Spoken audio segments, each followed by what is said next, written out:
उसको उसके सामने मारा गया है। पुलिस तो वीडियो लेके जाता है, वीडियो फुटेज करवाता है, कहाँ गया उसका वीडियो देखा है पुलिस देखा है। इसका मतलब प्रशासन के जिन देख रेख में हत्या करने की प्लान थी, ये दिन सरकारी सिस्टम के द्वारा हत्या करने का प्लान है। इसका मतलब आरएसएस के द्वारा सरकार चलाई जा रही है और उसके एजेंडे में इनकी हत्या थी। जब सांसद विधायक के साथ यह हाल है सर, तो फिर आम जनता के साथ आम जनता रोज मरा रहे हैं, हाँ रोज बलात्कार हो रहे हैं।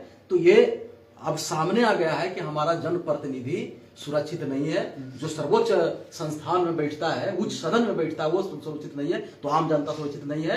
तो अब जरूरत है क्रांति की, अब जरूरत है। मनोज सर के आंसू नहीं रुक रही है, लगातार रो रहे हैं। कई वीडियो में आपने देखा होगा, रोते हुए नजर आ रहे हैं। ये कह रहे हैं कि हमारा समाज हमारे साथ है, लेकिन हम इतना अच्छा काम करते हुए, कार्य करते हुए हमारे क्षेत्र के लोग हमको नापसंद कर रहे हैं। नहीं, इनकी भावुकता है भारत को लेकर कि भारत एक जगत गुरु था और इस भारत में कैसे गंदे लोग हैं, कैसे गंदे लोग हैं।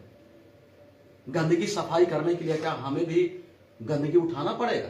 इस देख के सोच के आंसू बहती है, बाकी कायरता के आंसू नहीं है। इस देश का, इस राष्ट्र का, ये मानवता का आंसू है।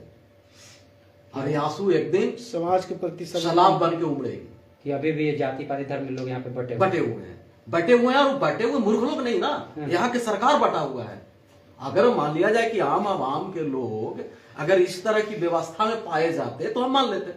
अब तो यहाँ के सरकार स्टेटमेंट दे रहा है ना, भाजपा विधायक आरजेडी के भगोड़िन विधायक जो है और भी उसका लोग समर्थन दे रहे हैं। यहाँ के जो सम्मानित जो पत्रकार लोग हैं, जो आरएसएस का, वो डाइवर्ट करने का कोशिश कर रहा है। जब पढ़ा लिखा दे रहा है, जमीन विवाद का रंग दे रहा है, हाँ दे रहा है, जबकि उसको न्याय के बात बोलना चाहिए।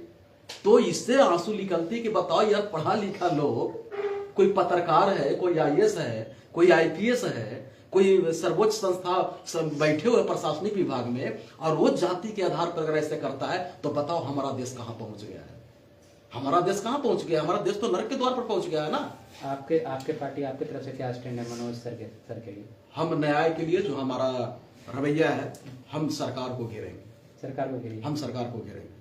और मैं आम लोग के भी कह रहा हूँ कि जहां जो हो, जिस संगठन को आप चलाते हो, इस लड़ाई को आप लड़िए। जो जहां हो एकदम लड़िए, एकदम संगठन से उठ के, अपने संगठन से लड़िए, समाज के लिए आप लड़िए। लेकिन ये हमला इन पे नहीं हुआ है, ये हमला पूरे दलित समुदाय पर, एक संविधान पर हुआ है। यानी कदम से कदम मिलाकर चलने की जरूरत है। संविधान पर इसलिए मैं कह रहा हूँ कि अगर इन पर हमला हुई थी तो प्रशासन था, प्रशासन तो तब में गोली चार्ज कर देना चाहिए था। पर एक सांसद पर हमला हो रहा है, माथा पर मारा जा रहा है, तो तुमको सरकार पिटीशन किस लिए दी है? वो हमला करने वाला व्यक्ति आम आदमी था, वो आम आदमी नहीं था, भीड़ में छुपा हुआ वो उग्रवादी आतंकवादी टाइप का आदमी है, सोच का आदमी है। उसको शूट कर देना चाहिए वही प्रशासन को। लेकिन प्रशासन ने लाठी चार्ज भी नहीं किया, वो वीडियो फुटेज भी अभी नहीं, प्रशासन की तरफ से वीडियो फुटेज जारी किया है? अभी तक नहीं जारी किया है। इसका मतलब है कि सब मिला जुला है। ये प्रशासन के देख रेख में इन पर हमला हुई है, जो बर्दाश्त करने योग्य नहीं है। हम मानते हैं कि अगर किसी से अगर घटना गलती होती है तो गलती होती तो उसकी सजा है ना। पर यहाँ प्रशासन तो सीधे उसको छुपा रहा है, तो गलती कहाँ हुआ है? तो फिर प्लान हुई ना, ये तो प्लानिंग हमला है। लेकिन सर, जिस तरह से बयान आ रहा है उस तरह से इनकी तो कोई गलती नहीं निकल रहा है। इनकी कोई गलती नहीं है, गलती तो पूरे देश में हम कह रहे हैं कि दलितों का नहीं है ना। दलित होना ही गलती है ना। ये मनुस्मृति में संविधान का राज है, मनुस्मृति की बात। हाँ, संविधान के कहाँ राज है? अगर संविधान के राज होता तो प्रशासन अब तक सारे जो जिन पर केस किए हैं ना, उनको गिरफ्तार हो जाता। यहाँ संविधान नाम का चीज नहीं है। चलिए, बहुत बहुत धन्यवाद।